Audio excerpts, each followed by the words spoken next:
What's up, everybody? Welcome back to Bench Burner Sports, Bench Burner MMA. It is another edition of Stoking the Coals with Knuckles and Squared here. Going to be talking about UFC 311, Makhachev versus Moicano, and Dvalishvili versus Umar Nurmagomedov. So, excited to talk about it. Excited for you guys to be here. Hope you stay and listen for the whole episode. Appreciate y'all. How you doing, Squared? I'm doing great.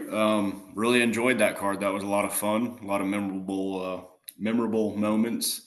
I got to pull that up. We'll get into some of these fights later, but there were a handful of moments that, unfortunately, I wasn't here at the house over the weekend. But I wish I was, because there were some moments that I would have loved to just shove right in Max's face. You already know what one of those are, at least one. Oh yeah. Yeah, dude, great card. Remember to follow us on X or Twitter at bench_burner, Instagram bench burner sports.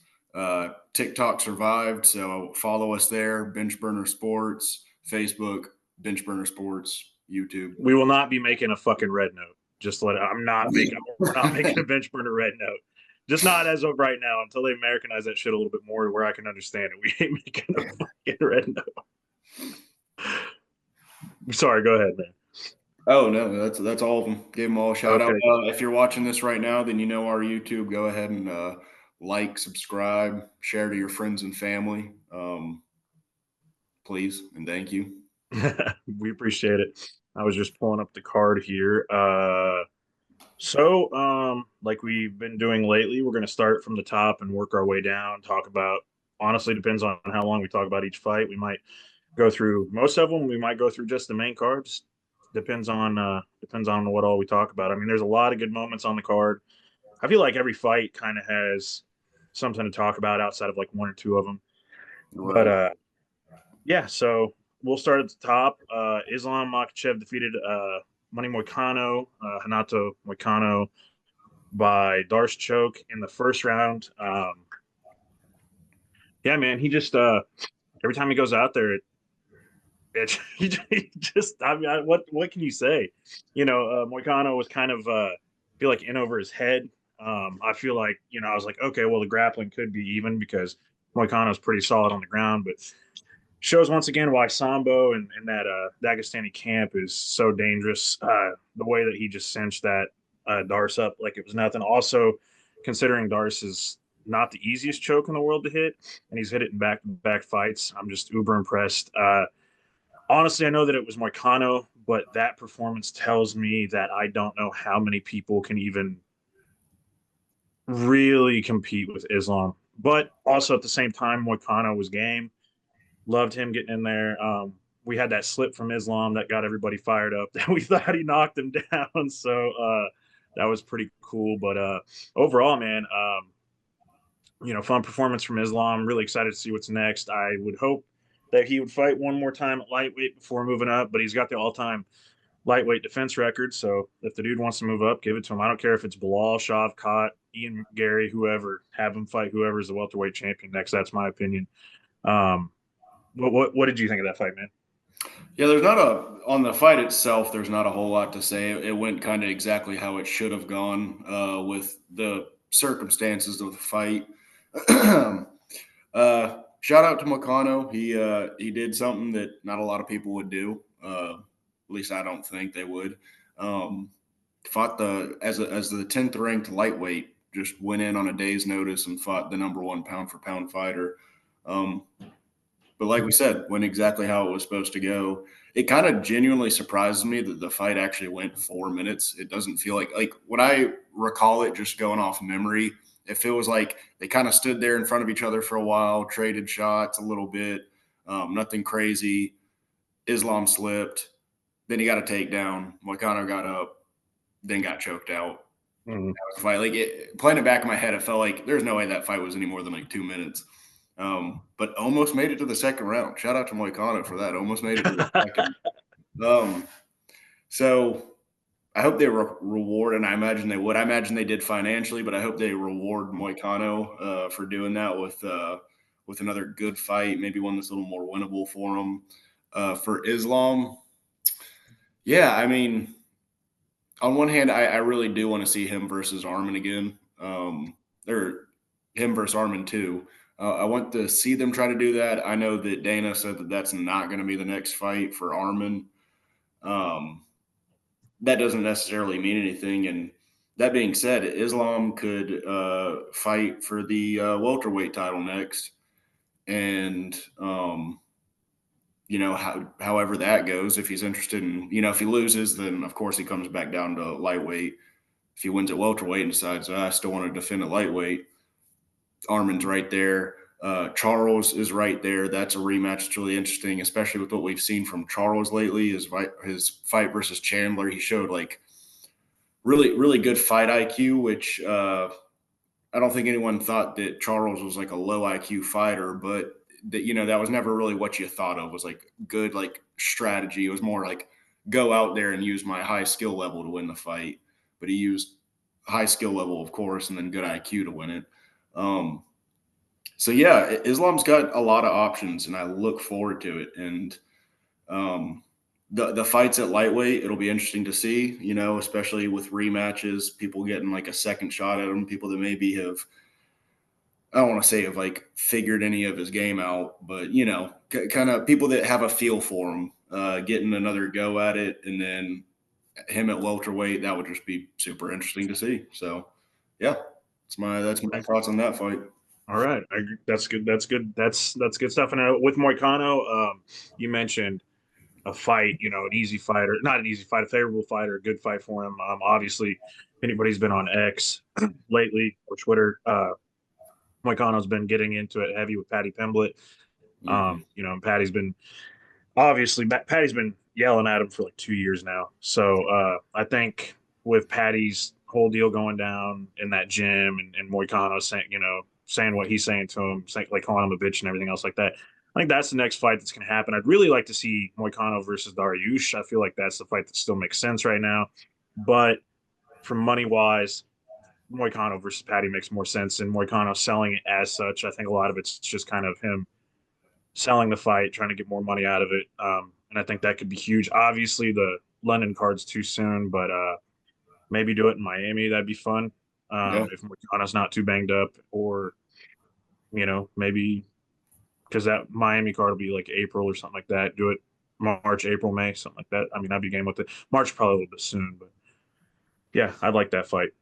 yeah, All right, next up, I almost forgot that. Yeah, we do matchups. We like to do matchups for these guys too. I said Islam. Yeah, welterweight is what I'd like next. That or like you said, the Armin fight would be really interesting. Next fight up was Merab Dvalishvili versus Umar Nurmagomedov. Let's just say Merab really showed out, man. That guy is. I did not think that was going to go like that, but it did, and he just showed why he's insane, dude. He really is. He's kind of growing up. I mean, I'm still not the biggest fan. I think a lot of his antics are a little rough, but when he gets in the cage, he obviously performs every time. It's a lot like Pantoja. Pantoja outside of the cage really isn't. He's not a. He's not bad. He just doesn't say much. And then he comes in the octagon and just fucking does what he does. It's very very similar how they in similar with outside of the cage they're not very loved, but inside the cage when they fight they do work. So um, yeah, I mean Rob, man, he just I know Umar's young and he's still got a lot to learn, and he'll probably be back in a title fight one day. Actually, he'll probably win the title one day. I do believe so because this will be a big learning opportunity. And I also think that losses are necessary. I know that his cousin Habib would disagree, but I think losses are very necessary. We saw it with, we saw it with Islam getting knocked out, and ever since then, his hands have been pretty high up, and he's also only fought in his wheel. Like he fights where he's comfortable. I think losses are very, very necessary for fighters, and I think Umar is going to take this away. And I think the one thing that Umar could grow on, at least for me, is cardio because he was getting tired by the probably early fourth round, and getting tired that early against Marab, that's not a good strategy. If his cardio was better, might have been better, but I know a lot of people don't like the whole verbiage of saying weaponizing cardio. Some people think that's bullshit. I don't care what you say. Marab fucking weaponizes that shit. Everybody said Colby did. Nah, Colby don't have fucking shit on Marab. This guy has a gas tank like I've never seen before. Insane cardio. Um, his showboating antics are getting great too. I love it. I love him talking shit during the fight. But yeah, anyway, I think that it's going to be a while before anybody beats him. I made the championship prediction at the beginning of the year, like what was it, a couple few weeks ago, that Piotr Jan would be the champ. No, he ain't. Not right now. I'm going to come out. That's going to be my first L of the year for sure that I know. Because I think against Umar, I do think Piotr could win, especially this version of Umar, who is still green. Obviously, I think he's still green, but his potential is fucking astronomical. But I don't think anybody. The only matchup that we haven't seen that I'll be curious about, but I think it's going to be the same thing, would be Corey Sandhagen. But I don't think Corey Sandhagen ever gets back to a title shot, um, unless they do. I don't. He'd have to. I don't know who he'd face next. Maybe Figgy, and then another fight, and then he might get to a title shot. But that's a year, probably at least, until he gets there. He's also got to fight more. I was about to say, especially how inactive he is. Right. So, but anyway, I'm looking at trying to look at the title picture here, and yeah, I Mayrob. I guess honestly, personally, the fight that I would like to see next, I know what they're gonna do. They're gonna do Sean, which is I think stupid. I don't think that's the fight to make. It should be honestly probably Mayrob versus Piotr, and then Sean versus Umar. But Sean will never take the Umar fight, and they won't force Sean to take the Umar fight. Um, it'll be Mayrob versus Sean, and then it'll probably be Umar versus Piotr. I don't hate that fight. Honestly, Piotr could beat him. Don't know if he will. Um, I still think he could. But the fight I want to see actually for Mayrob is Pantoja. I mean, right now, that's the fight that makes sense because of where they're both at. Mayrob's beat everybody, literally like everybody outside of like Corey Sandhagen up there at the top five, five or so. Figgy's coming off a loss. He's not going to get the title shot. Cheeto's not even in the conversation anymore, so it's like, well, who else is he going to fight? And Pantoja, who does he have? KKF? Okay, but he's already beat KKF once way back when. So do the fight, man. And like, you can't tell me that shit wouldn't rule, man, because Mayrob with the showboating, his insane grappling, all that, fantastic. But Pantoja's got this weird ass plot armor, man, that he just somehow wills a way to win. And sometimes he does it just dominantly. So you can't tell me that fight wouldn't be fun. That's what I'm thinking. And then Umar, honestly, I'd like to see him probably fight Piotr next. I think that would be a good fight. So that's what I'm thinking. What do you think of the fight? And what do you think? What's next for the guys? I thought it was a great fight. I was super, super pumped on that. I will say, unlike you and unlike Max, it went exactly how I expected. And it's why I said Marab was going to remain the champion in my champion prediction, and then also in my pick. I said Umar, and like he did, he showed that he is going to be a champion, likely sooner than later. He just has a couple more things to tweak at. Uh, he looked great for someone that's not as experienced. I know he's got like what 19 fights now, which is a good amount, but Yeah. as far as in the UFC and at the top level of the UFC more specifically, almost no experience. To go out there and do how he did against the champion, he did good. But like I said, dude, it was too much at once. And Marab he's the machine. He was gonna last. He was gonna weather the storm, the early storm, and he was gonna play his game, which is the stamina game. And he did it beautifully, dude. He like I said, weathered the storm the first two rounds, and then you just saw it's like he turned it up. Umar turned it down. Umar started fading, and you just see Marab. It's like he's like a vampire. He's an energy vampire. But we've all heard Hmm. that term, but he's like a different kind where he takes your energy and then like uses it as his own energy. Like he started like really cranking it up, and I mean, dude, he looked great. Like you said, the showboating,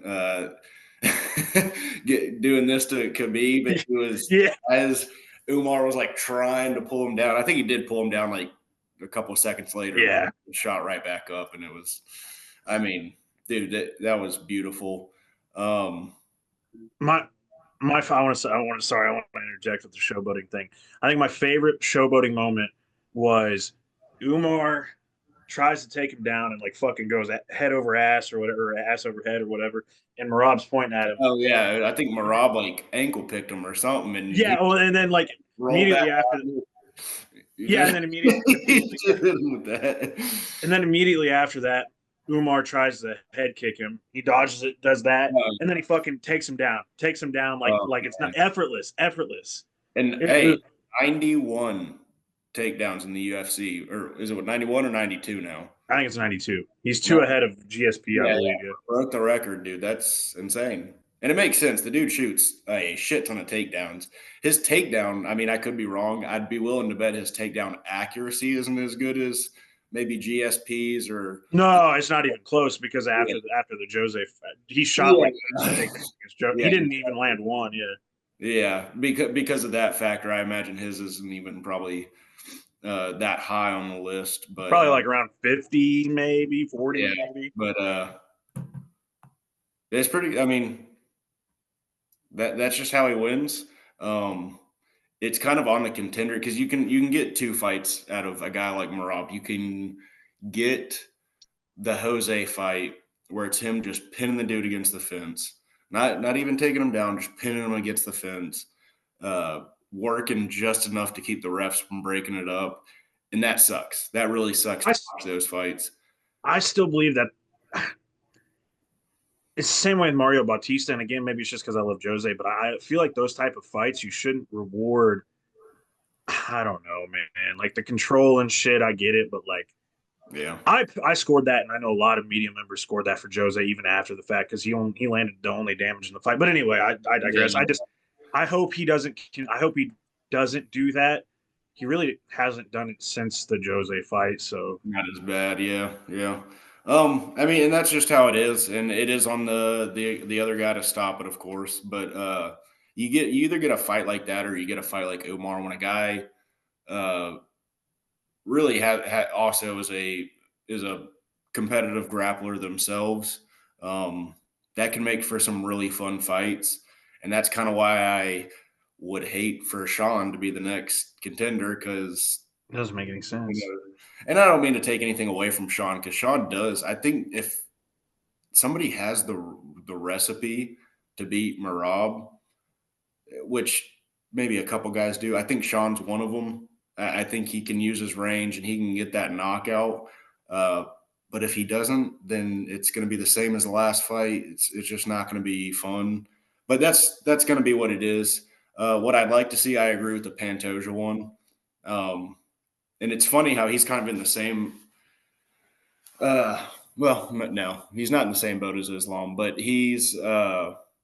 It's funny how Marab has ran through this division, but unlike other champions who have ran through the division by defending the title so long, dude's only had one title defense. He ran through the division to get to the Before, yeah. yeah, yeah. That's how because Dana didn't want to Well, get. that's what Pantoja did, though. Yeah, Think yeah, about it. yeah. And the Aljo thing, like he just had no choice but to just keep on beating contenders, and then he finally got to where he should have been probably 4 fights ago, Right. and now it's like, oh, you already beat all these dudes. So, Yeah. I mean, what are you gonna do? Yeah. yeah, it is what it is. There's gonna inevitably be rematches for him, but until then, I do like that Pantoja idea. That would be a fun fight.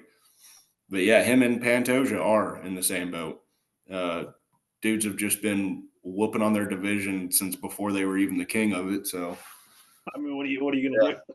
might as well make them fight. Right. Right. That's what you do. Hell yeah, man. Well, yeah, exciting times for both of them.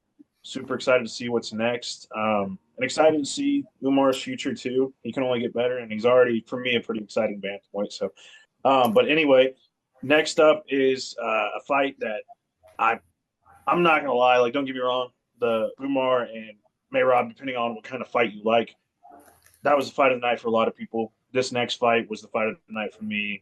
and probably my favorite. Maybe not my favorite finish of the night, but it's up there. Actually, probably my favorite finish just because of what it meant. But Yuri Prohashka knocks out Jamal Hill in the third round. Yuri, man, that dude, that's the best I think he's ever looked, like low key, because there were moments. Don't get me wrong, Jamal had moments where he was having success. I'd have to look at I usually look at like what do you call it, Sherdog to see what the judges were what they were scoring it. I looked to see, but I thought Yuri was up probably 2 rounds. I might be wrong, but he just looked good the whole time. Moved his head. That was a big thing. Instead of like ducking into punches, he was moving his head backwards. That's a huge improvement. Um, I know a lot of people shit on him and said that he wasn't keeping his hand, like he kept his hands up for like 2 seconds. I thought he still kept them up more in this fight, like quite a bit throughout the fight. Compared to how he used to, which was not Right. at all. He might as well have had them motherfuckers in his pockets. And that's the thing, dude. I mean, do I think he beats Alex? No, I don't think there's a world like not Alex is gonna have to be like 45 and maybe he'll beat him, but like um just the styles don't even if Yuri decides to start keeping his hands up and has immaculate head movement, I don't think he's beating him. It's just Alex is on a generational run right now. That being said, though, that knockout, the way he set it up, the backward step, cross, and then fucking hook to follow it up, that shit was money. Mm-hmm. It was magical. I see it. I've been seeing it on my Facebook, on my X, on Instagram, on TikTok. Yeah, I was scrolling TikTok. If you guys still have TikTok, because some people deleted theirs, it's like it's on every other. I feel like fucking thing. Phenomenal. And Jamal, credit to him, is taking the loss extremely well. I think that I don't know why he took the Alex one so bad. I just don't. I think it was maybe Alex doing the fucking taunting over him, maybe. But I don't know why he took that one so bad. Maybe because he did come off of an injury. I'm not defending him. I still think he was kind of acting like a child for whatever reason. But the fact that they got a drink after the fight, just kind of like whenever Jamal lost to Paul Craig, that's what I fucking love to see fighters do. I'm telling you, if I was a professional fighter, win or lose, I'm probably going to try to get a drink with the guy after him afterwards, unless I absolutely hate him. But great PR work on his part to make himself look better. I do think he'll be back. I do think he'll be. I think he'll be good. I think he needs to work on some stuff. Firstly, maybe lose. I'm gonna lose a little bit of the fat. I'm a big guy, but I think that would help his speed a little bit because he's still very. It's not as bad as the one that he had against Alex, but he had that muffin top against Alex. But definitely his belly was still there in this fight. I feel like if you lose a little bit more of that, focus on your cardio, your speed's going to come. He was noticeably slower to me in this fight than he was. I think he's been extremely slow since the injury because he won the title, looked phenomenal in that performance. And then when he came back, he just looked stiff, slower. I think I'm interested to see where he goes. I think on X I posted my picks. I think, or no, I didn't post them this time. I was gonna say the winner of Olberg and Jan, I think, is who I had, but I'd actually kind of like to see him face maybe the loser of that, or even maybe give him a quick fight, easy fight against like Azamat Mirzakhanov. I don't know how long Azamat's out. I think he got popped for PEDs. Give him that fight next. I think that's a winnable fight for him. As for Yuri, I think you got one or two options. I think it's the Olberg Jan winner or my preference, Khalil Roundtree. That fight just would be sick as fuck. I mean, you can't like dude. Those guys, neither one of them are going to go to the ground. They're just going to stand and bang. And I think it has a recipe to look a lot like this fight, except for I think it's a very winnable fight for both guys in different ways. Unpredictability. I don't feel like Khalil's great with unpredictability, whereas I don't think Yuri is great with super technical strikers. Um, but we'll see. And that's the fight that I would really like to see is that. But I can't wait to see what's next for Yuri, man. Dude look great. What do you think of that fight, man?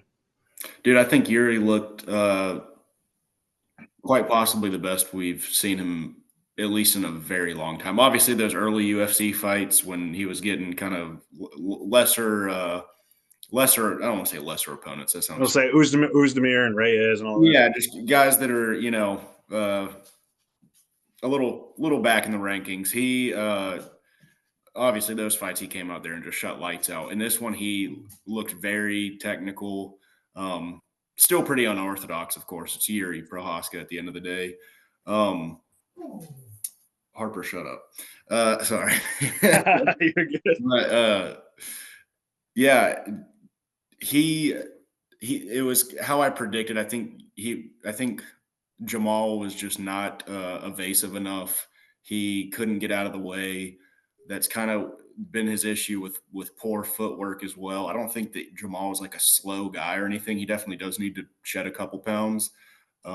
He doesn't look like he's going out in his best uh, physical capabilities, but I don't think he's like some slow sludge, you know, troglodyte.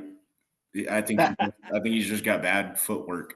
You see it in these clips where he's just like crossing his feet, stepping over it. Look like he's playing damn hopscotch uh, on like half speed. Um, so yeah, Yuri did exactly what I expected him to do. But just more technical. But he did what I expected him to do. He went out, put on a samurai performance, and it was just too much for Jamal.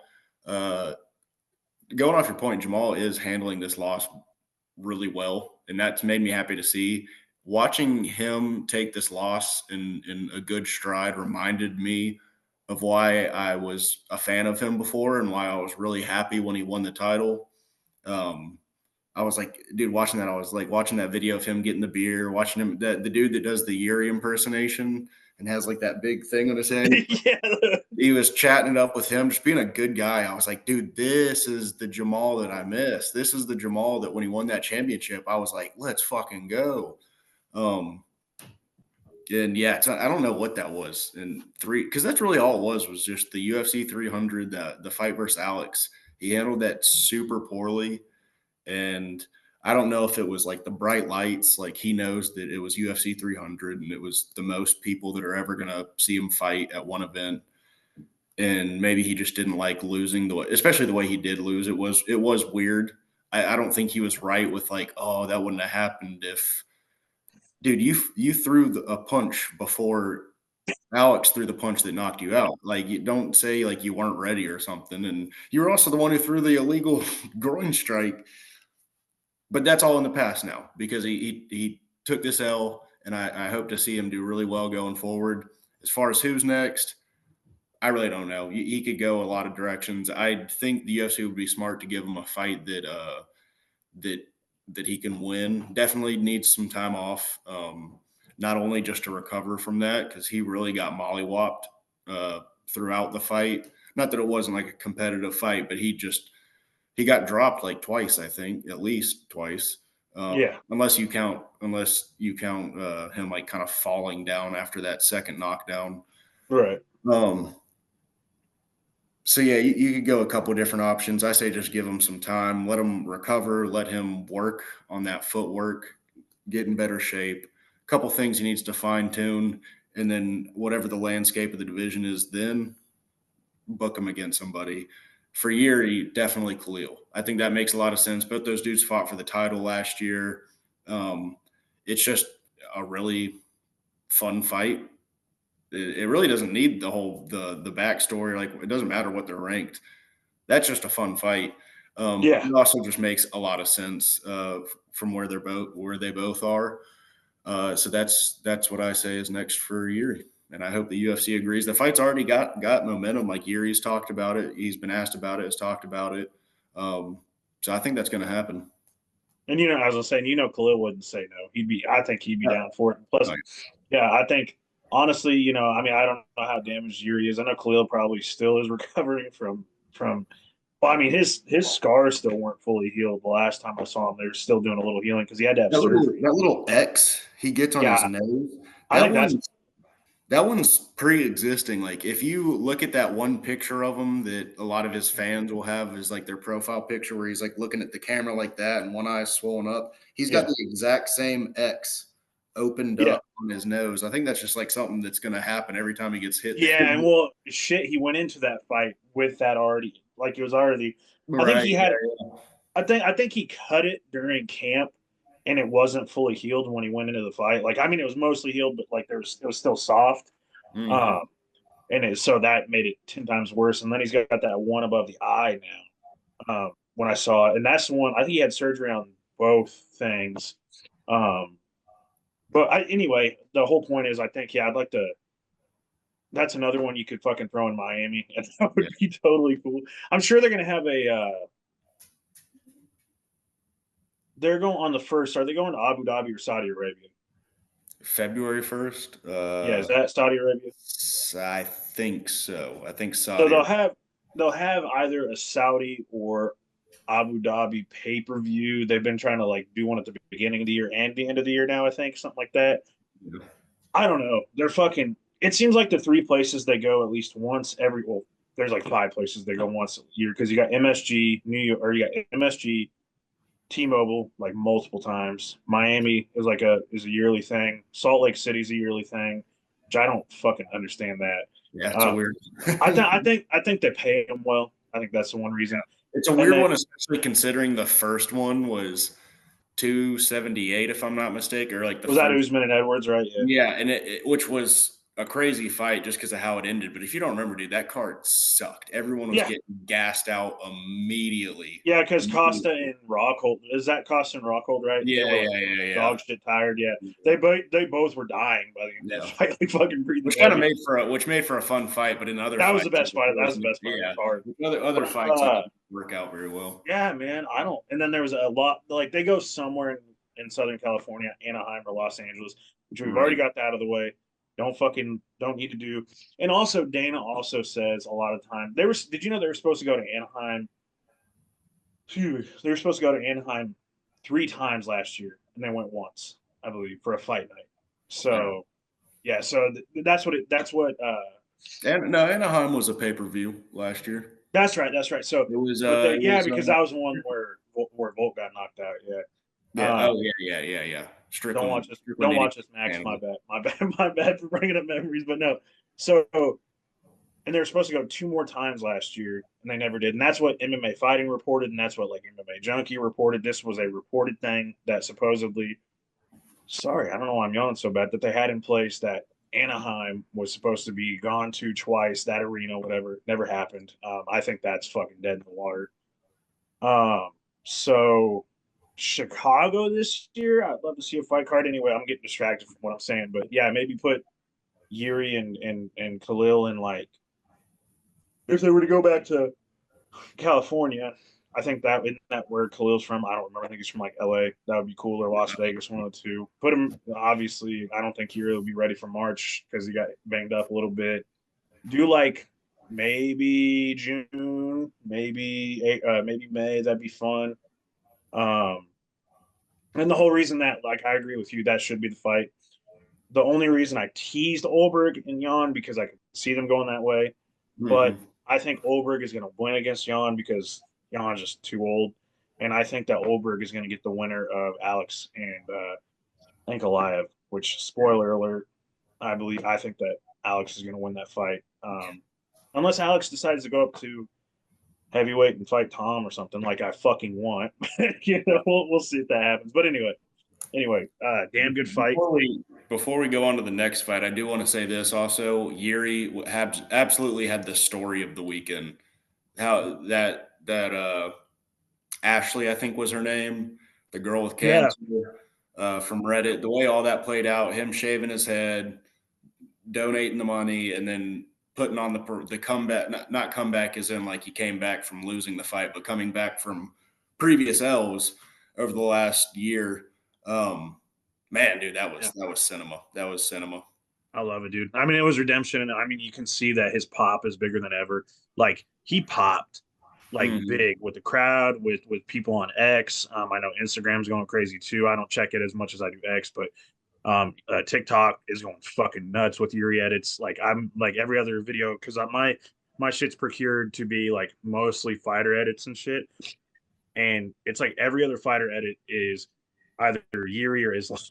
Islam, like that's the two that I'm seeing right now. So, also Yuri, I want to say was a little suspect whenever Megan Olivia asked him what he's going to do. To celebrate, and he said that he had a couple Oh guys, yeah. and he said I'm gonna show him. I'm gonna take him back to the hotel room. I'm gonna show him something. I was like, two here, two crazy guys from my village. from my village. I love the village. The village. And then obviously people are making edits where he said, like how like Joe asked him how he's feeling. He goes, I want to fuck man like that. Yeah, dude. He needs to work on that English a little bit just for his own sake. He's getting himself in trouble here. I think my favorite Yuri English moment is whenever the Schmo asked him something about like a crowd. And he was, what the fuck is that? What the fuck is that? He's like, I love, Oh, dude, by I the way, love it. this is one of the fights that I wanted to shove in Max's face. That asshole. Oh, The this way one, he hates Yuri. He was hating on Yuri for the way he answered that one question where they asked him like, they're like Marab versus Umar, and he was Mar, like, yeah, yeah. yeah. He's a very thoughtful person. Also, to piss Max off, I am buying the Book of the Five Rings next time. I was gonna order it, but I go to a bookstore. I go to this bookstore like every couple weeks. I'm gonna go there, buy the Book of the Five Rings because it's cheaper there than it is online. And whenever I come down to Nashville, I'm gonna bring it with me. I'm sure he's gonna set Oh, it please do. Please do. on. But And then, dude, have like the kimono on or whatever it's I called. bet you I could find a kimono pretty cheap. Get your hair up like this. Just drive them up a Not wall. too far off. Not too Drive far them off up from. a wall. All right. Well, next fight up on the agenda is Jailton Almeida versus Sergey Spivak. Um, Pretty much all I got to say about that fight is I thought my Milk Bag King was going to pull it off for a second. I was like, okay. I was like, he's doing fucking good. He was stuffing the takedowns, like reversing. He had top position for I think a minute and everything. I was like, okay, because it reminded me of the Tybora fight. I was like, okay, he's doing some shit.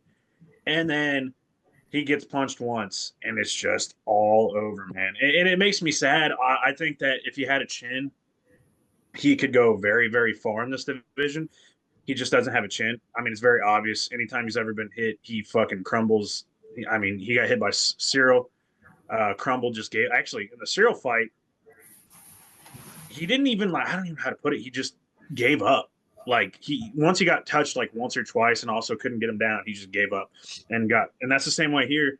You know, he was having success and he got hit, and he was just like, okay, I'm fucking done, and then crumbled, and he just gave up. You know, and again, credit to Jailton. I don't think he's like the hardest hitting heavyweight. I mean, he's a light heavyweight at heavyweight if we're being real. Um, Also, did you see that he came in under the weight that he weighed in at? Yeah, Did you dude. I saw that. Did he take a massive shit after weigh-ins? And he was just bro, like, bro, go. bro How was like, weird is that? yeah, he had to because for real, I don't know how you lose almost 3 pounds almost Everyone after. else was up like plus 17%. And he was just like, he But was like, damn, I'm actually looking a little chunky right now, me. he's like, let me fucking trim this fat, do some fucking pumps, get a fucking sweat in real quick. But Jailton looking impressive as ever, man. I think once he runs into a bigger, stronger heavyweight that can really, I mean, it's like what with Curtis Blades, a bigger, stronger heavyweight that can stuff takedowns and control him. He's going to be fucked. I think that he's good. I think that he should move to 205. That's just my personal opinion. I've been Yeah, of that opinion. I've been of that opinion for like 2 years, dude. it I makes think he's no a sense. It makes no sense why he's at yeah. 202 or heavyweight, I should He say. doesn't want to cut. He doesn't want to cut weight. He doesn't want to cut weight. That's what it is. But I mean, I think he'll have success, but he's going to run into Tom Aspinall, and then he's going to start he's going to take like one punch and realize he can't get him down. He's going to be like, oh no, or he's going to run into like let's say Tom Aspinall loses to John Jones, and John Jones decides to stick around. John Jones is going to be like, hello, child, and just hold him down because any wrestler that runs into John Jones finds out quick. Wrestler, grappler. Um, anyway, running through this real quick. Yeah, I think Jailton's next fight for me. Cyril gone, but Cyril never accept that. I think Jailton said as much. Cyril would never take the fight. So if you don't do Cyril, winner of Rosenstruik and Pavlovich, that'd be a good secondary to that. Outside of that, not really much I want to see. Sergey, I don't know. Maybe go do some of that chin conditioning that Garbrandt was doing, where he's lifting his head up or something, because your chin's gone, brother. And I think he should fight Curtis Blades after Curtis Blades beats that no name guy that he's about to fight. So that's the fight I'd like to see, because um both of them can't take a fucking punch. So let's see who folds first. That's what I got. What was your opinion, man? What do you got? Um, not much of an opinion on the fight. I will say this: I don't. He didn't prove me wrong, but my thing with uh, Gelton was I said that he's very one dimensional. Um, and I picked him to win, but I was like, he is a painfully one dimensional fighter. I still think he is. Like you said, uh, our milk bag got hit, became spilled milk once again. For It's real. just what happens with him. But he did show a little something. He showed us a little something new. So I'll give him credit for that. Like you're saying, dude, I think he's with him being as one dimensional as he is, he's going to hit a brick wall. Um, Kind of already has with Curtis. But yeah, if he keeps winning and keeps going to the top, he's just going to get to a point where it's like, you know, your skill set's only going to get you so far. And he is a crazy athletic dude, and his grappling is very good. But going off what you're saying, Aspinall, Jones, not that that fight's probably ever going to happen, Yeah. but guys like that are just not. He's not getting past them. What's next for him? Yeah, winner of Rosenstrike, Pavlovich is a good one. Could be Volkov, maybe. I'm Oh yeah. trying to think what their rankings are now. That one might make sense. That could be. Volkov's probably 4 or 5, right? It's got to be somewhere around there. Because he won't move up after this. Almeida's 6. Yeah. So maybe Yeah, because so I'm trying to think of rankings. So it's Jones, Aspinall, surreal. yeah, Cyril gone, Pavlovich, no, Volkov, Pavlovich, probably Almeida. Where's Blades at? Oh yeah. Blades is probably above Volkov. I'd imagine even though he lost to Tom. Well, I mean, we're acting like we can't Google. I would say he's either above both Volkov and Pavlovich or in between them. I would So say that's it's where. obviously champion John Yeah. Jones, interim / number one Aspinall gone. Volkov is number 3. Oh Pavlovich, hell yeah. which makes sense because he beat him recently. Beat Pavlovich. Pavlovich number 4. Blades number 5. Almeida number Oh 6. yeah, because I forgot Blades lost to Pavlovich. Yeah, Yeah. that makes So sense. That makes sense. yeah, Volkov might be the next step for him. Volkov is coming off a loss, so it makes sense for him to Eh. fight back a little bit. But after Especially, that bullshit against Gone, they said they were going to take yeah, they yeah. were going to take care of him. Which who knows what that means for from Dana White. Dana White's give you Probably just some, fucking money. Probably just going to give him some. yeah, a main event maybe. I mean, this might be a main event on a fight night card. Because Dana said that they were taking really good care of Beneil and they paid him a show and win money, Yeah, which and was as great. when that was commendable. But It was the but right yeah, thing to do. I'll say that it was the right thing to do. that's all fighters ever get. It usually is their show and their win money. Or like I guarantee you, Volkov, he probably got his win money. I guarantee you got his win money. Yeah, yeah. Even like behind the scenes, obviously. But yeah, anyway. Yeah, so I think I think Volkov next makes sense. I think they'll probably make that a main event on a fight night card. I'm game for that. I'm game for Yeah. that. But also Pavlovich, uh, Rosenstrike winner also makes sense. If Rosenstrike wins, he would be above, and then Pavlovich is already above. So it's a good next step for Jilton. As far as our milk bag, I don't really have an opinion on that, to be honest. It's whatever. Anywhere, have him fight fucking Derek Lewis. No, he already fought and beat Derek Lewis. Have him fight fucking Tai Tuivasa. He'll win that one at least. Like I don't know. Like I love Ty. I actually like Ty more than Sergey, but fuck at Has this he point. fought? Has he fought Mick Parkin yet? There you go. Boom. Yeah. But dude, Mick's probably gonna fucking beat him because Mick trains with Tom. He's got to have some strength. Like he just Right. like yeah. Honestly, I mean that's probably there you go because Mick Parkin's 15. Give him that fight. Next up on the card is my fucking Dutch King, the Dutch Knight, RDR. Look at my predictions coming right. Dutch oven, baby, the Dutch oven. The Dutch oven. Look at my predictions coming right, baby. I said that I made a prediction like 2 years ago or 3 years ago on old fucking X/Twitter that RDR would shake up the middleweight division. I don't know if he's shaking it up, but he's knocking on the door. Let's go. So he's got a lot of work to do, but a very impressive performance on his part. I don't know if it's more so how good he is or how bad Holland is. I think it's a mixture of both. Holland is just piss poor on the ground. Um, Outside of like that really good Darce against Chiesa, like that was good. But again, Holland does not belong at 185. Does not. Needs to go back to 170. Fight some dudes here and there. I mean, you beat a guy who's in the top 10 right now. So, you beat him at 185, but still. Um, so my thoughts on the fight, just real quick. RDR impressive, a lot better looking than he was in the mirror chart fight. I don't know if that was UFC jitters, and he also hadn't fought since he got knocked the fuck out by by Anatoly Malikin. So, which 2 in a row he lost to Anatoly, right? I believe he got knocked the fuck out twice by Yeah. Malikin. That's gonna mess with you up here Yeah. a little bit. So I think he's getting those jitters off. Also happy for him.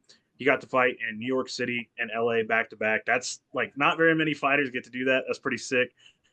Get him in Vegas next, get him in Chicago next, one of those two. That'd be sick. But anyway, very impressed with him. He said a top 5 guy. I don't think that's really the way to go. I saw some fucking moron suggest Kyle Baralho. If you want RDR to fucking die, okay. But I think a more suitable matchup, it's not even top 15, but Paul Craig. If you want some fun grappling, Paul Craig. Other than that, maybe give him top 10, Marvin Vettori or Jack Hermanson. Mm-hmm. Jack Hermanson in the top 15 or Marvin Vettori, either one of those. Great comeback fight for Vettori. Great comeback fight for Hermanson. Both of them haven't fought in a fucking year. I was going to say a fortnight, but no, it's been like a fucking year for them. So, yeah, either Vettori or Hermanson. That's my pick. Or Craig if they don't want to go inside the top 15. But I think with RDR, you need to hop on the opportunity like now because he's not getting any younger. Do one of those 2 fights. I also think he could win either one of those fights. I think he beats Vettori. Honestly, crazy, I know, but I think he loses to Hermanson because Hermanson's got plot armor where he just beats anybody up and coming. So outside of Delize, but as for Holland, go back to 170. I don't care who you fight. Fucking figure your shit out. Act like you want to stay in this company. Act like you want a job. Yeah. Because as of right now, you're not convincing me. Yeah. I think you're on a fast track to end up in the LFA pretty soon, buddy. So, but anyway, that's mine. Squared, what do you guys say about that? Yeah, dude, I'm with you 100% on all of it. Watching that fight, I was like, RDR is good. I'm a fan of him, but it was hard to tell. It's like, dude, I just think that I think Kevin Holland isn't taking this job seriously. And I even made a meme about it where it was like, in quotations, my boss, it's like, you need to take this job seriously. And it's like me, like, sure thing, dude. And just a picture of Kevin Holland just like not taking it bro. But yeah, dude, he is there's a lot of memes. It's like dude's about to shits and gigs his way into fucking misfits boxing at this rate. For real. Like, you have like, it's weird to think back in like what was it 2020 when he went 5-0 in 1 year? Yeah. Like, dude, it was impressive, and that's just. It was like wasn't it like 5-0 in the UFC, but it was like 7-0 on the year or some shit like that. It was crazy. Yeah, it was, dude. showed so much potential. And of course, he wasn't fighting the level of competition he is now. That's to be expected. That it's he's not going to be that guy forever, but he should be better than what he is. I mean, dude, you knocked out Jacare, and now Yeah, you're. yeah. Now you're Anyway, doing. sorry. Go ahead. Sorry. No, it's all good. RDR, yeah, I like that. I like your ideas, like Paul Craig, Hermanson. Those sound like fun fights. I kind of do want them to go with the Hermanson one, like you were saying. Like Hermanson's a tough guy to beat. He can be beaten, but he's a tough guy to beat, and that's why I think that's a good next step for him because where RDR is at in his career, just like go ahead and figure out where like how far you're going to get with him now, and that's a good step. It's not like you're throwing him into the top 5 all of a sudden, but Right. throw him in there, really like test it and just like see if it's worth like diving into. And Mm-hmm. so yeah, that's good. And then like you said, dude, Holland, step your ass back to 170, and then fucking take shit seriously because that Misfits boxing career is not going to be it's not going to be the fun that you I was think. gonna say he's gonna be fighting Darren Till's fat ass here in a minute. Yeah, Like he's going to realize that it's all just like some scam bullshit. here's my thing. I'm gonna say real quick, and I'll touch on this, and then we'll move on to some lesser fights on the card. Um, I think Holland's giving up hope because he lost back-to-back splits against JDM and Michael Venom Page. People got to remember, there's a lot of people who thought he beat MVP. There's a lot of people who thought he beat JDM. So like, don't give up hope, dude. You're still fucking good. Like, you're still very obviously good. And I think that's why he gave up. He beat MVP. No, he split him. He lost the split, but like, Wait, I mean, I know that, but like, I felt like that was one of those like, why was this? Maybe I'm misremembering it, but I thought he got bitched by MVP. that's right. No, he did get bitched by MVP. I don't think that one Maybe wouldn't someone around and MVP hit him with. That's right. That was okay. That's what it was. Sorry. Of course, I'm that was mistaken. one moment from the fight, but it was like it felt like that the whole Yeah. time. No, I think I'm thinking of a different fight. So he lost to JDM and it was a split. And JDM's like top 4 now, and then he lost to MVP and he did get bitched by MVP. That is right. And I don't think it was a split. I think it was unanimous. Okay. Maybe I'd have to look, but I know he lost another split recently. But it's like, don't give up hope. MVP does that to fucking everybody, dude. You're not the first person to like lose to MVP. Yeah, it just so I don't know. Go back and fucking fight Ponzinibbio. At least his fights at 170, even if he was losing fights that he shouldn't have lost, at least his fights at 170 were entertaining enough. Yeah, there were way more. Yeah, at 180, he's just getting steamrolled. Right. All right. So next fight up on the card that we're going to talk about. Just dropped my phone. I was looking at it for the next fight. We're going to talk about Raoni Barcelos versus Peyton Talbot, the featured prelim on the card. And wow, man, what happened to Peyton Talbot? Was it too much too soon, or was it just the guy doesn't know how to grapple? I don't know, man. It's the haircut. It was the haircut, bro. At least he didn't do it. I mean, he would have gotten bitched if he would have done it on embedded, because when you get your haircut on embedded, you get bitched. But I don't know, man. Peyton, just two things I took away from the fight. Raoni is a very solid veteran test for guys coming up. And Peyton Talbot does not fucking know how to grapple. And I feel like he just didn't really give a fuck. Like the whole fight, I didn't see a lot of urgency out of him, and that was a problem with me. He just didn't seem urgent, didn't seem to like try to push the pace or get a finish or pressure Raoni in situations where like I feel like the first time he got taken down, in that first round, he should have realized, oh, I need to fucking I need to pressure this guy and fuck him up, and he didn't do that, and it was very apparent. I also will say this, and this like pretty much my take on it. This is what happens when you go from Cameron Simon, a very, very solid prospect, to Giannis fucking Gamori of all people. Don't know what that was about. Big step back. To Raoni Barcelos. It should have been Simon to maybe not like a Tercios, but like Tercios level.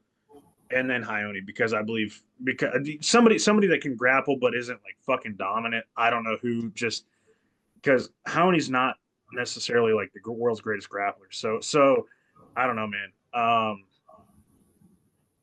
Ione, I really don't know where he goes from here. Again, I didn't really think of a pick for this one. Ione, whoever, maybe fight that guy that beat Tercios, maybe Sopai, maybe that's a big too much of a step up. I don't know. Sopai handled himself better on the ground than fucking Talbot did. So yeah, Yeah. there you go. Sopai versus, I'd be cool with Sopai versus Howney. As for Talbot, I don't know, man. Have him fight. Maybe have him fight Sopai, or maybe have him fight Tercios. I feel like if Howney did that, Tercios might do the same fucking thing. I don't know. Raul Rosas Jr., he's going to do the same thing. Who do you fight? I really don't know. Is Gaffarov? Would Gaffarov be too big of a? That's like lower, right? Gaffarov would be a step back, right? Because Right. Rinya. If I'm thinking of like global rankings, other people outside of the UFC, because obviously UFC only does top 15. I would think that they'd have Rinya lower than Talbot. So maybe do Talbot versus Gaffarov, see where he's at, because obviously Gaffarov fucking a lot better than I thought he was. Maybe that, I don't know. But Talbot needs to reset, rethink, refocus. But yeah, what do you think, man? Um, Dude, I hate to say this and I hate to put it this bluntly, but it has to be. Talbot got bitched. He got Bad. bitched. And he was like, I think at one point he was minus 1,200 going into the fight. That was the That, biggest odds I think I saw. yeah, Yeah. that was super unfortunate. One of those ones where it's like, because I was big on him, dude. And looking back on it, maybe we should have known the guy that did a front flip out of a out of a Ankle kick, right? Yeah. yeah, or whatever it was. Maybe he didn't have the best takedown defense. It worked then, but it's like that was a choice. Yeah. Uh, yeah, so that was super unfortunate to see that the hole in his game is just that massive. Um, and that basic too. Like, come on, takedown defense. Like, you're going to be that guy that's like, oh, this is how you beat him. You take him to the ground. Um, so Kevin Holland type shit. yeah, so it was disheartening because I like Talbot. So it was disheartening to see that performance and that lack of kind of what you were hinting at, the lack of urgency when it was very clearly that it wasn't going to work out for him. Because at that point, especially at this stage of your career, dude, just like throw it all, throw the spaghetti at the wall, dude. See what sticks.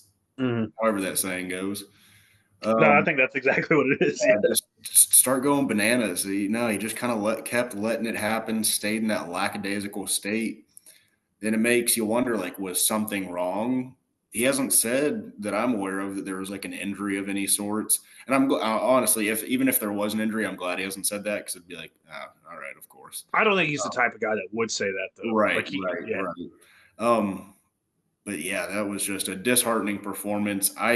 For both these guys, I don't really know who's next. I'm not really going to make a pick. right, I'll right. say what's next for not who's next, but what's next for Peyton is just a lot of time training that takedown defense. That's got to be fixed. Obviously, it's not going to be fixed before his next fight, but it's got to be improved for your next fight. I imagine the UFC still sees the potential in him, uh, particularly the star power potential. Um, and they're not going to want to just kind of ditch all that after one bum fight.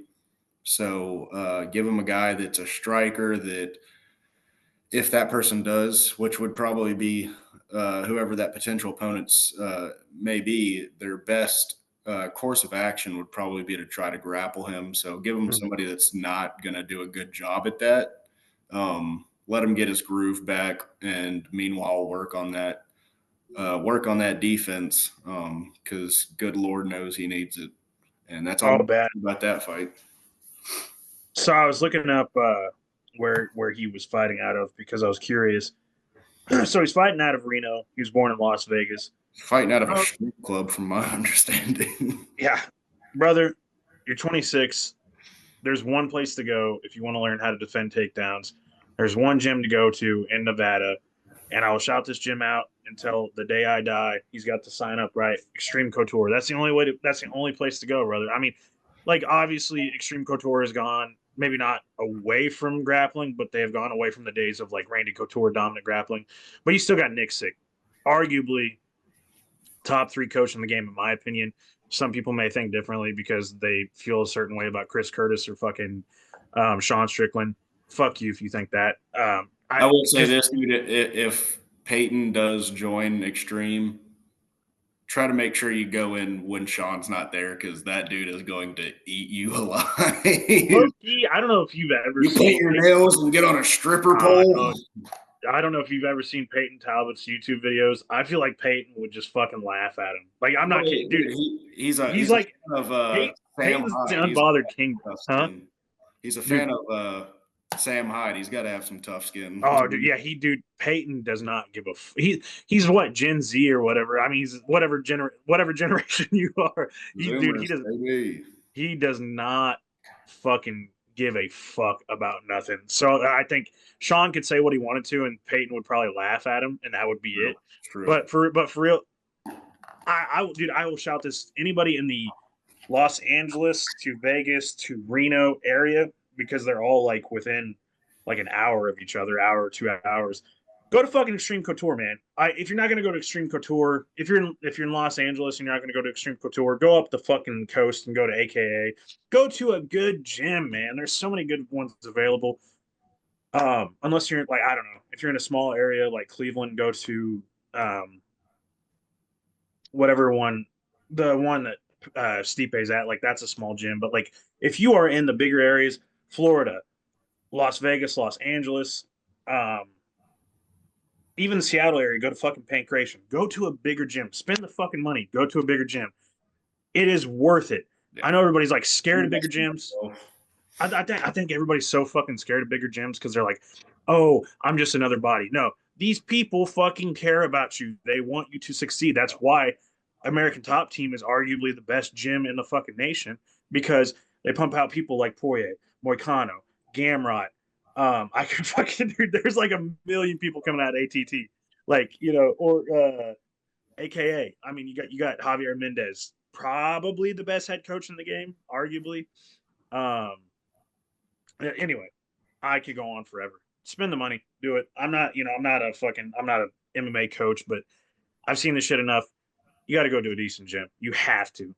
Very, very seldom do you see a guy like Connor, like Stipe, like Demetrius Johnson, the Pancration, whatever Stipe's gym is called. I don't remember what it's called, and then straight SBG Ireland. You don't see that very often. Like you don't see people coming up out of nowhere. But I digress. Peyton, don't Investment. fight for don't fight until the fall. Do not fight Yeah. until the fall at least. Um I don't really have much. I was gonna touch on another fight. The only one that I'm gonna say another fighter that I want to see better from, and he had the exact fucking opposite problem that Peyton had, is Rinya Nakamura. Um, Dude didn't even try to take Muin Gafurov down in the first round. What are you doing? What are you doing? The guy's dry. The guy's dry in the first round. What are you doing? That's when you take him down. Anyway, don't not much to say on that. Rinya, maybe slow roll like fucking Bo Nichols doing fight like just an absolute trash can bum. I didn't think Gafurov was that good, but obviously that dude came out and his aura went up by about 10,000 points because the fucking rollover scramble, the Granbies and shit like that he was doing. I was like, where did this motherfucker come from? So shout out Muin Gafurov. Very impressed with him. Like to see where he's going. Rinya, learn some stand up. I don't know, like maybe you and Peyton need to fucking trade tips because you guys are both bantamweights. There you go. So the that's pretty much what I have to say. I wanted to touch on that because like Renya, I thought that dude was the future. I think he still is, but it's like, fuck, like you got a ways to go. You got anything to say on that fight, brother? Not really, to be honest. I agree with you. It's a little frustrating to watch. I actually missed a little bit of that fight, so I don't Oh, care to. you didn't miss shit. You didn't miss Right? shit. Yeah. From what I caught, that kind of was the idea I was getting. And you just did. He was like, what's the fucking the memes where the guys are like frozen and they're not moving, whatever those memes are, where there's like he's frozen, whatever. Like it was that. Like if What hasn't somebody needs, moved in 45 minutes? yeah, somebody needs to come in with the fucking frozen like Elsa Izzy move, like Izzy meme instead. Like that, he didn't do shit for like the whole fight. Outside of that, just Spark. Do you want to let's do the spark of the card, buddy? You ready for that? Yeah. Let me. Oh,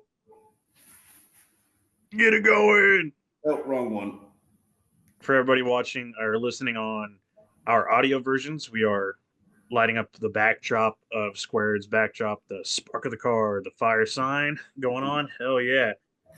Well, man, the Bench Burner Sports Bar the card. If you guys are new to this, obviously Stoking the Coals is a fairly new show. Spark of the card is who you thought maybe had the performance that woke you up or moment that woke you up. I mean, it's whatever you think, really. Initially, it was Sopai versus Tercios,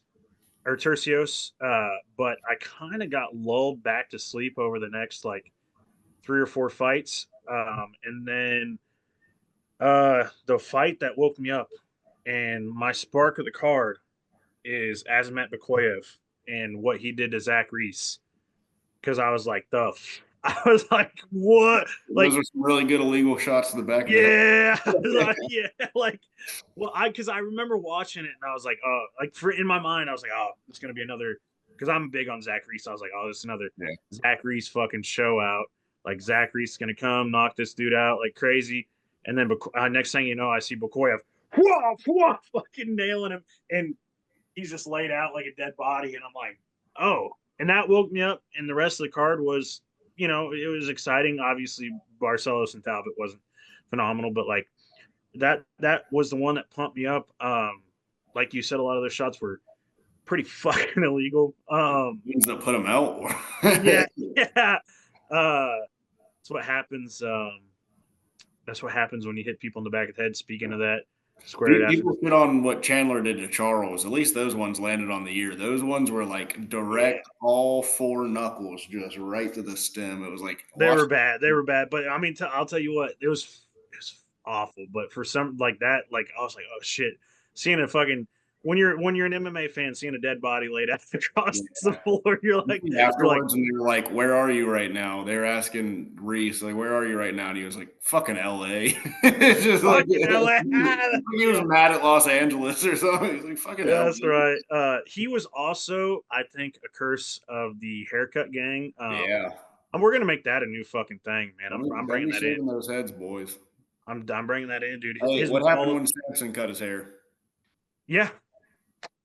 So Talbot, all of them, dude. Like, look how many people that, yeah, just look at how many people I feel like cut their fucking I hair. mean, Omar always has a buzz, but he Yeah, definitely. I'm trying to think. Yuri was the one guy that. Okay, yeah.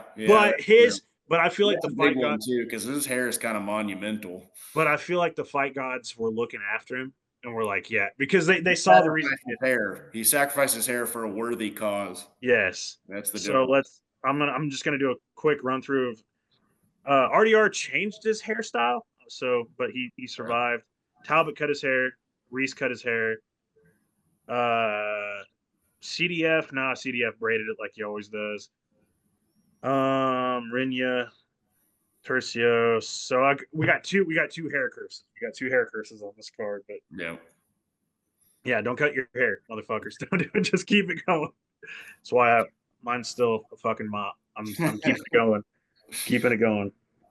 But yeah, that's my spark of the card. Just because, like, again, how like I remember whenever I was watching it, I was looking at my phone because I was night. Admittedly, I'll shout it out. TikTok was going down, so I was sitting there like, oh fuck, like TikTok's going down. But I'm like, oh, I better watch this fight. I'm like, I don't know this Bakoyev guy. He can't be that good. And then I saw he was a favorite, and I'm like, whatever. And he was undefeated or whatever. And I'm like, whatever. And I'm sitting there looking back and forth between the fight and my phone. And then next thing you know, I hear, and I'm like, what? And then I see him fucking getting hit in the back of the head. And then next thing you know, is a dead body across the floor. And I'm like, sorry, YouTube algorithm. He was a unconscious body because that's what he actually was unconscious. I just say dead body, but he's an unconscious body across the floor. And I was like, and like it was bad. I was like, fuck. And then okay, and that woke me up. And then for the rest of the card, I was locked in. But it's my opinion. That was my spark of the cards. But shout out to Sapai and Perseus. That was my initial like little flame. But what about you, man? So for me, I kind of wanted to go with Guskov. It just was good seeing him do his thing. Getting a submission was really nice. He can struggle on the ground a little bit, more so defensively. So I kind of want to give him that, but also, and this is a weird one. This is more of an honorable mention. I'll say Guskov was mine, but I do want Mm-hmm. to give an honorable mention. And hear me out, because some people are going to be like, "This is a horrible pick." Eileen Perez. She put on a performance that made me take her a lot more seriously. Um, she's not just the only fans girl. Probably shouldn't say that on YouTube either. She's not just the OF girl shaking her ass after each fight. She went in as an underdog. Wasn't the most exciting fight, but she did the right things and made smart moves. And Wasn't she a fairly like sizable underdog too? I like want to say she was like two, plus one. I think she was like plus 250. Let me check. That's big. That's pretty Yeah. big. Yeah. Yeah, so, like because that's what again, like I've seen hosts of Sorry, fights, so sorry, 205 plus 205. that's still. I feel Yeah, like if you're above plus 150, that's a yeah. so if you're 200 and above, that's a pretty decent Yeah. underdog. So It's enough to where it's like she's not supposed to win the fight. right. And she went out there and she did what she had to do and she won the fight, and it made me see she's not to be taken lightly. She might not be the best, she might not be a future champion, but she's not to be taken lightly, and I think she's got a bright future ahead of her. Oh yeah. So yeah, she kind of got a little bit of a little honorable mention spark of the card right there.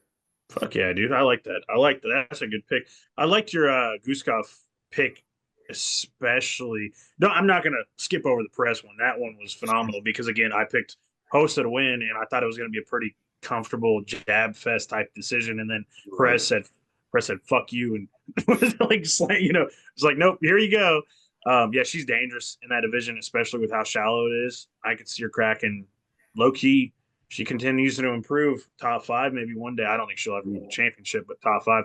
But I like your Guskov pick, especially after what we saw Elikanov do to him in that first round, kind of really control him.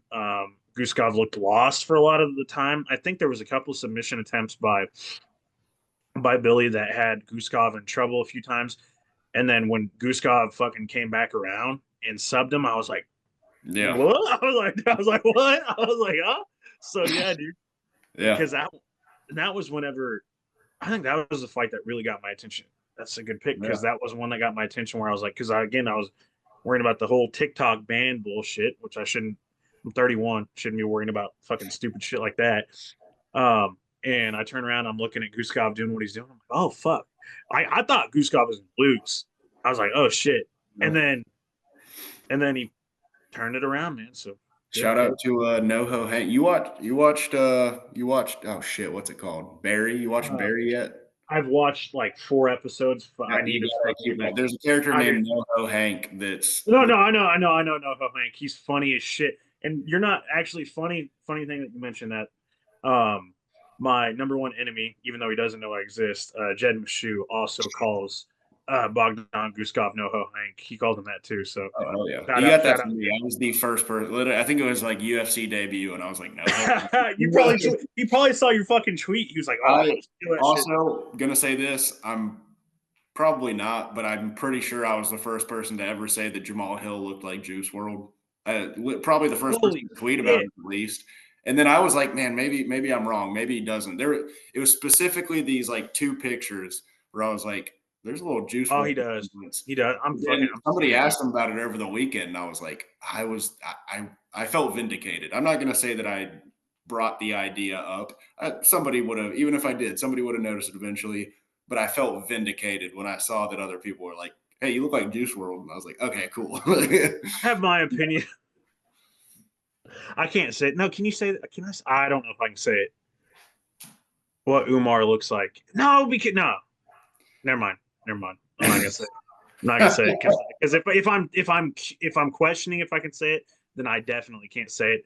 I'll save it for after air because it was I have a thing of what I think Umar looks like, but again, I don't know what's safe and what's not safe. I mean, we're living in 2025 and Donald Trump's America, so who knows? We could be safe, but you can't be I'm super trying to safe. think what you might say.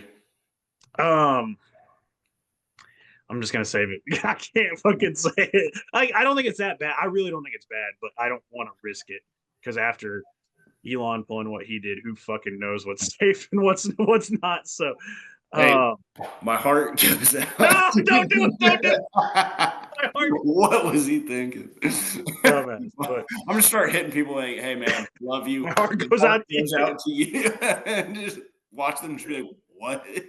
I'd be like, I what just the say my fuck? heart goes out to you, dude. I'm gonna next time I have like one Jewish friend. The next time I see him, I'm gonna be like, my heart goes out to you. No, anyway, everybody, thank you for tuning in. I mean, I don't have too many closing comments. Obviously, this was kind of a shoot the shit episode, like Spark the Card or Spark the Card.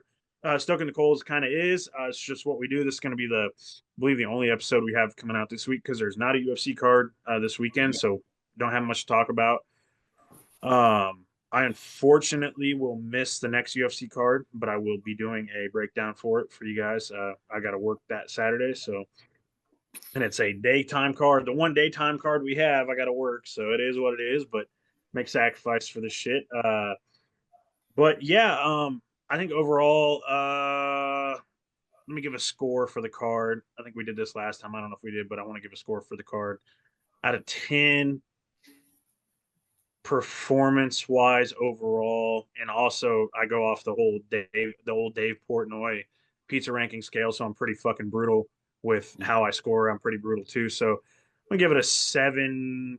It's a good card, and I think that's a passable score. Is very good, but some of those early cards are a little bit rough. Casuals who only watch the main card might be like, "Oh, that fucking card was a 10 out of 10. There were so many finishes." If you watch the whole thing, you'll see what I'm talking about. Yeah. But it was a 7.2 because the main card did deliver. If it didn't deliver, this shit would be like a 3. Mhm. But it's a 7.2 on the old knuckle scale. That's my. I don't know if you have a rating if you want to give one out or Yeah. not. But I'll do this on the fly. I'll do a squared scale, and I'm going to do it academic style. ooh, I'm going to give it for the same reasons. I know where you're coming from. I felt like the card had a rough time, especially at the start of building momentum. You get something exciting and then something not so exciting. Kind of had trouble just really getting its feet off the ground to begin with. But it definitely delivered in the main card and a lot of points. So I'm going to give it a C plus. hell yeah, I think that's a good score. And for anybody wondering on my scale to like give you a grade, like where to think of shit. So 300 is the best card I've ever seen. Like 300 is the best card I've ever seen, probably. There's very few that come close. 300 is like a 9.4 because you can't have a fucking perfect score. So 300 is like 9.4, 9.5. So this is like a 7.2, which call it crazy, but it was an okay one. Our next pay per view, my prediction, because it is so shitty on paper, it's like a fucking 4 on paper. It's probably going to be like a fucking 9 Yeah. because that's how these work. That's So, the UFC.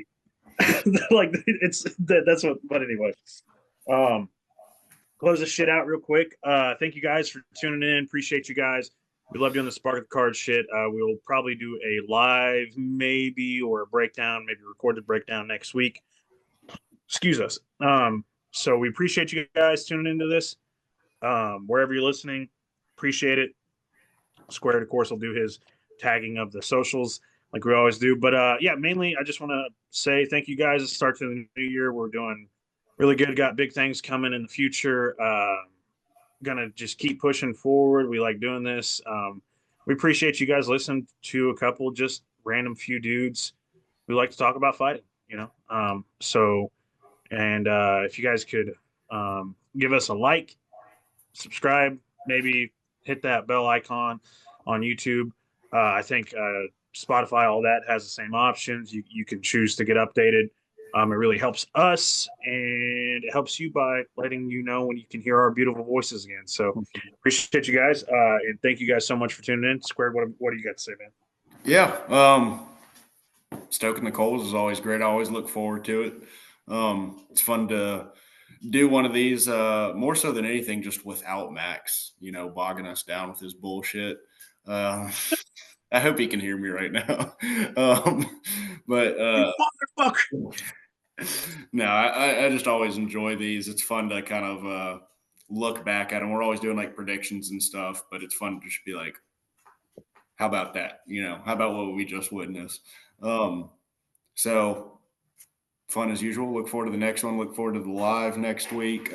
Sucks that feels like we just got off of that UFC break and now we're back on another short one, but is what it is. I got a fucking 2 week one, bro. Yeah, yeah, Unfortunately. yeah, it's true. So look forward to the next card. Don't forget to follow us. Twitter, it's probably where we're most at. We need to get a little better at that, but we're mostly on there at bench_burner. Instagram, bench burner sports. TikTok, bench burner sports. Both of those are just one word.